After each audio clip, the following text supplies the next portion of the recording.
El informe psicológico. Bueno, aquí vamos a ver varias generalidades y procedimientos del informe psicológico. Empezaremos por decir que en el informe psicológico lo más importante es la integración de los resultados obtenidos por medio de la consulta y por medio de la abstracción que el psicólogo o el terapeuta obtenga. Es decir, vamos a integrar todos los resultados obtenidos en nuestro informe psicológico. De aquí, la comunicación hacia el sujeto es muy importante. Con la integración de los resultados deben ser comunicados hacia el sujeto, en este caso nuestro cliente o el afectado. Después veremos cómo todo esto de comunicar los resultados de integración hacia nuestro cliente constata en una condición científica. ¿Por qué? Porque es un modo científico de llegar a un resultado y comunicarlo hacia nuestro cliente. La integración de resultados. Si bien es cierto, hablábamos antes de la integración de resultados en lo que es el procedimiento del informe. Aquí diremos que la hipótesis es una de las partes más importantes porque esta nos puede dar incongruencias o disonancias en lo que es nuestro informe. ¿Qué es esto? Partes erróneas que pueden dañar el informe psicológico y lo que queremos lograr con él. Ahora, vemos aquí el psicólogo. ¿Qué va a hacer? O el evaluador también lo podemos decir. Vamos a ver que lo obtenido va a hacer que se permita responder la demanda y los objetivos en la evaluación, es decir, el porqué de la persona fue a nuestra consulta, que es la demanda, lo que nos está exigiendo la persona, y los objetivos de la evaluación, lo que queremos lograr, por supuesto. Ahí está nuestro psicólogo. Ahora, también es importante saber que esto nos va a permitir recomendar lo pertinente hacia nuestro cliente, en sí un tratamiento o lo que le sirva para poder sobrellevar la demanda que nos está infiriendo aquí. Ahora, hablando de los resultados, podemos decir que va a permitir la predicción del sujeto en cuanto a su conducta. La probabilidad, podremos decir, vamos a clasificarlo y a describirlo. ¿Cómo es esto? Vamos a clasificarlo dentro de un enfoque psicológico y describir su conducta, describirlo de manera con técnicas psicológicas o como el evaluador considere respectivo.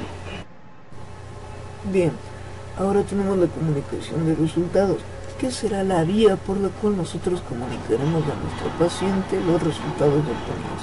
Tenemos de dos tipos: la oral, que obviamente será la hablada por nosotros hacia nuestro paciente, y la escrita, que en este caso será nuestro informe psicológico, en donde estarán propuestas todas las determinaciones que el evaluador necesite decirle a su paciente. Y esto permite dar respuestas. ¿Respuestas de qué? Respuesta hacia la demanda del paciente o del cliente, que es lo que busca, y de nosotros, que lo que necesitamos es una respuesta a nuestros objetivos planteados en la evaluación. Objetivos como el diagnóstico, descripción, orientación y selección de un tratamiento respectivo hacia nuestro paciente o nuestro cliente. Bien, si bien es cierto, existe diversidad de disonancias si es que a un paciente se le debe dar primero un informe escrito oral, pero aquí diremos que primero tenemos un borrador, que es lo que debemos hacer con el paciente.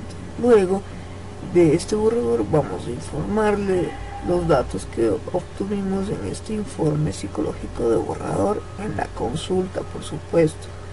Después de esto, sí, como tercer paso y último, tenemos la creación del informe psicológico definitivo, en donde después de la charla con el paciente, tal vez algunas características más que se hayan sacado de la conversación, obtendremos un informe definitivo.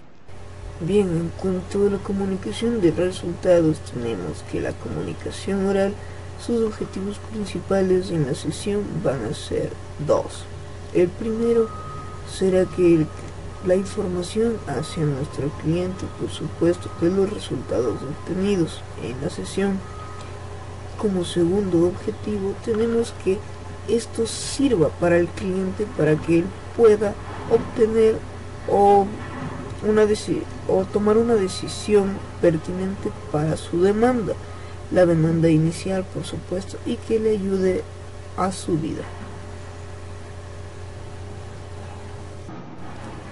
Bien, la información oral que le demos a nuestro cliente tiene varias características principales que vamos a mencionar. La primera es que el lenguaje debe ser muy comprensible. La mayoría de los clientes no van a entender términos psicológicos. Si les mencionamos de esa manera, no nos comprenderán y no van a entender lo que les estamos diciendo, y en sí la información no servirá de nada para nuestro cliente, y lo que queremos es ayudar. En segunda, tenemos que debe tener relativismo científico, debe basarse en la ciencia. Toda afirmación en ciencia se mueve en un intervalo de probabilidad determinado. Basémonos en la ciencia, no hagamos las cosas empíricamente, todo debe ser científico. Como tercero, tenemos que debemos discutir las conclusiones y recomendaciones, teniendo en cuenta en cada caso las potenciales repercusiones o decisiones que se puedan tomar. Para el cliente esto será importante, ya que van a influir en su toma de decisiones.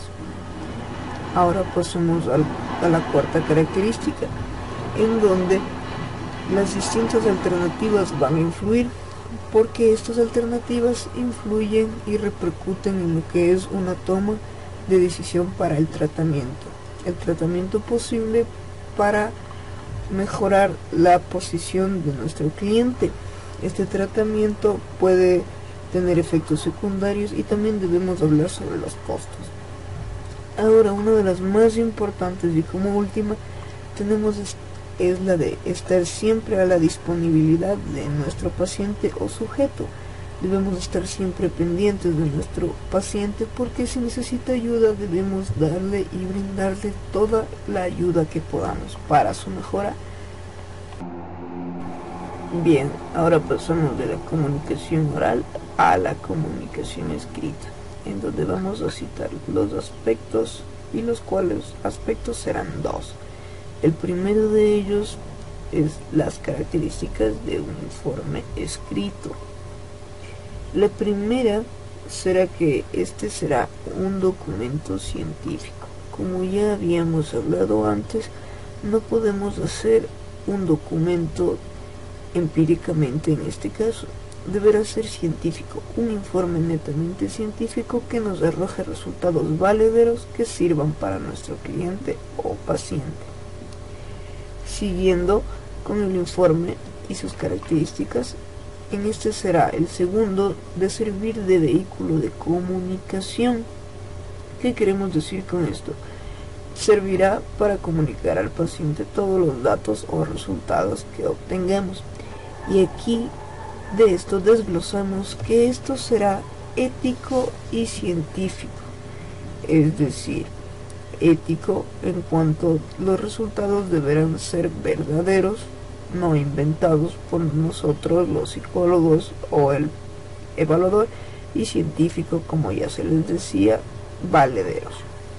Como tercero y último tenemos la utilidad, o la característica de que el informe escrito deberá ser útil. ¿Para quién? Obviamente para nuestro paciente, o en otro caso para terceros, como escuelas o derivados que hayan pedido lo que es el informe psicológico. La utilidad debe ser aceptable. La aceptabilidad del informe será determinada por el nivel de ciencia que tenga y la valoración de los datos obtenidos. ¿Para quién servirá? Como ya se les dijo, para el cliente o el paciente.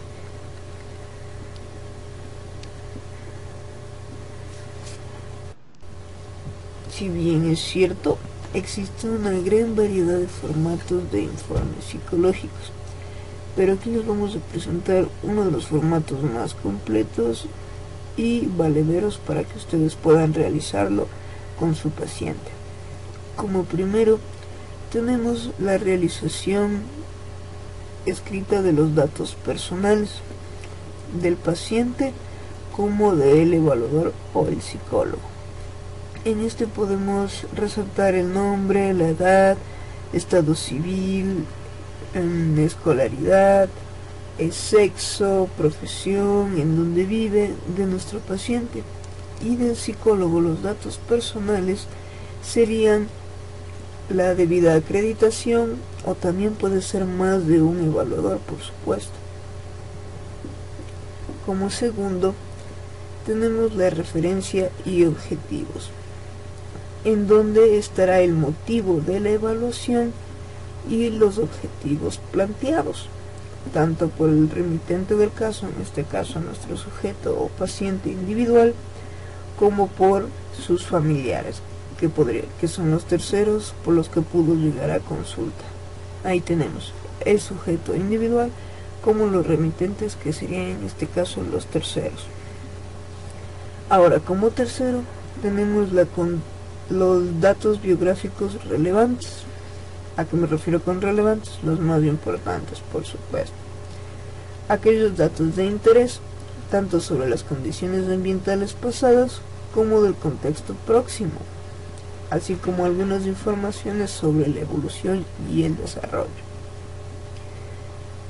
También se incluirán los datos sociodemográficos relevantes, así como la referencia de la historia del problema en la demanda que nos explique nuestro paciente o cliente. Pasando a la cuarta, tenemos la conducta de exploración. Como sabemos, un psicólogo debe basarse en la observación, una de sus mejores armas para la realización del informe psicológico. Aquí se observarán conductas verbales dignas de mención, como ejemplo de temblores, falta de coordinación visomotora, llanto, etc. Y también otras conductas que el evaluador pueda considerar interesantes o relevantes de incluirlas en lo que es el informe psicológico.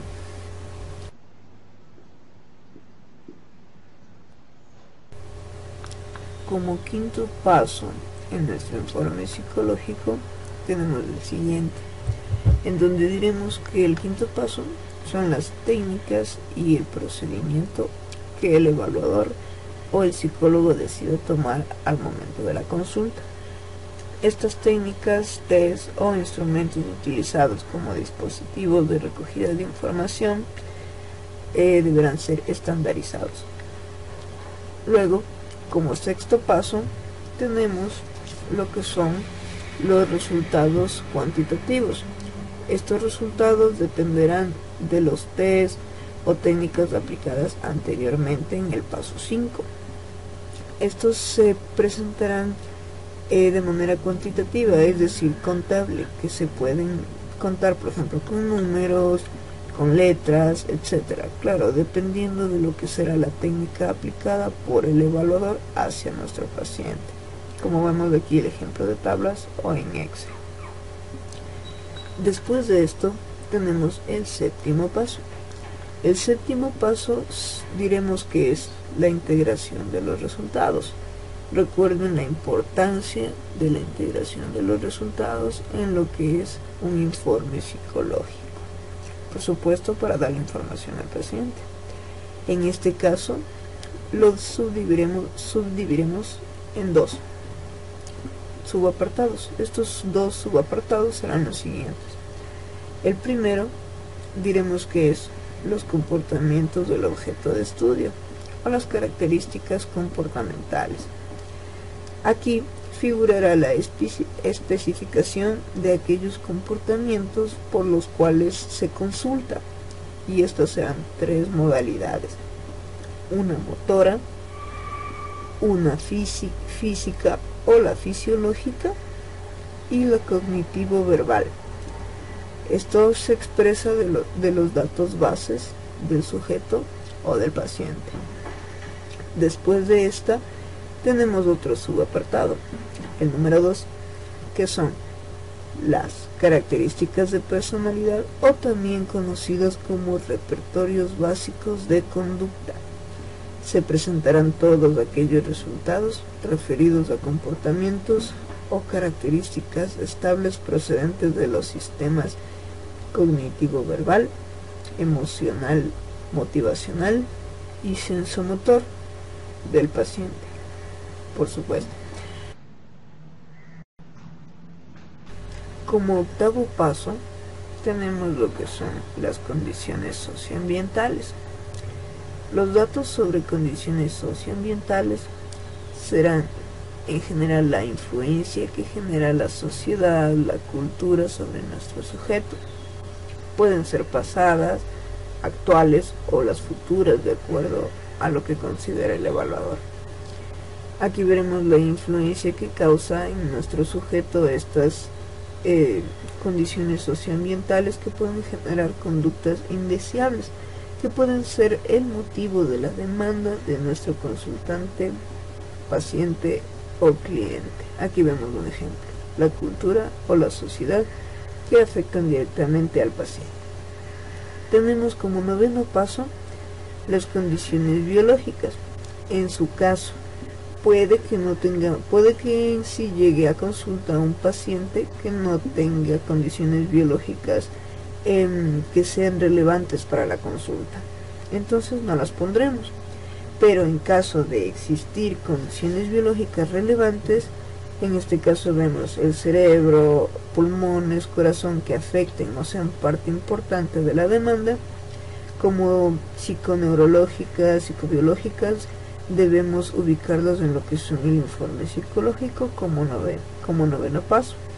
Lo que son los exámenes físicos, médicos, son importantes de atribuirlos al informe psicológico, porque pueden darnos pautas e información sobre cómo adquirir la correcta información para la obtención de un resultado hacia la demanda del paciente. Un claro ejemplo son personas diabéticas que tienen resultados mensualmente de cómo va la evolución de su diabetes. Ahora, como décimo paso, tenemos lo que son las conclusiones y las recomendaciones. Recordemos que las conclusiones y recomendaciones serán pasos importantes para la obtención de un resultado hacia la demanda del paciente. Ahora, en conclusiones y recomendaciones vamos a desglosarlo de la siguiente manera.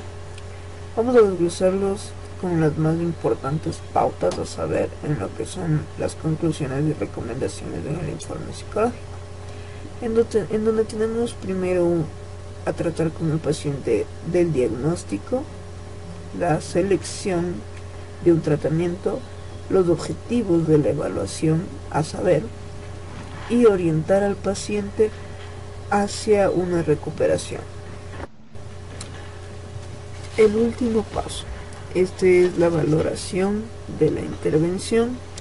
Este paso es opcional y solo se dará en el extremo de que el psicólogo terapeuta vaya a realizar lo que es la intervención conjuntamente con el sujeto. Es decir, no solo realice lo que es el informe a petición, sino también conjuntamente vaya con el sujeto hacia un tratamiento.